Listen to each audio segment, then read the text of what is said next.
شروع کرتا ہوں اللہ کے نام سے جو بے حد مہربان نہایت رحم والا ہے۔ السلام علیکم ورحمۃ اللہ وبرکاتہ۔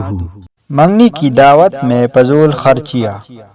پیارے ناظرین، اگرچہ اس موقع پر آنے والے مہمانوں کی ہلکی پھلکی ضیافت کی اجازت ہے، لیکن آج کے دور میں منگنی کی دعوت ایک مستقل رسم بن چکی ہے۔ اس موقع پر دونوں خاندانوں کے افراد کے علاوہ اہل محلہ اور ملنے جلنے والوں کی بڑی تعداد کو شرکت کی دعوت دی جاتی ہے۔ پھر بڑی سی دعوت ہوتی ہے، تحفے تحائف کا تبادلہ ہوتا ہے، دعوت میں شریک کرنے نہ کرنے پر شکوہ شکایات بھی ہوتی ہے۔ منگنی کے موقع پر اس طرح دعوت کا احادیث میں ثبوت نہیں، لہذا اظہار شکر کے نام پر دعوت کی پابندی ضروری نہیں۔ اس قسم کی رسومات قابل ترک ہے، ان سے اجتناب لازم ہے۔ بڑے پیمانے پر کثیر مہمانوں کی پرتکلف دعوت وغیرہ پر ہونے والے بھاری اور فضول اخراجات ان خرابیوں کے علاوہ ہے۔ ان اخراجات کی وجہ سے لڑکے اور لڑکی کے والدین کی بسا اوقات جیبیں ایسی خالی ہوتی ہے کہ وہ کچھ عرصے تک مالی طور پر بچوں کی شادی کرنے کے قابل ہی نہیں رہتے۔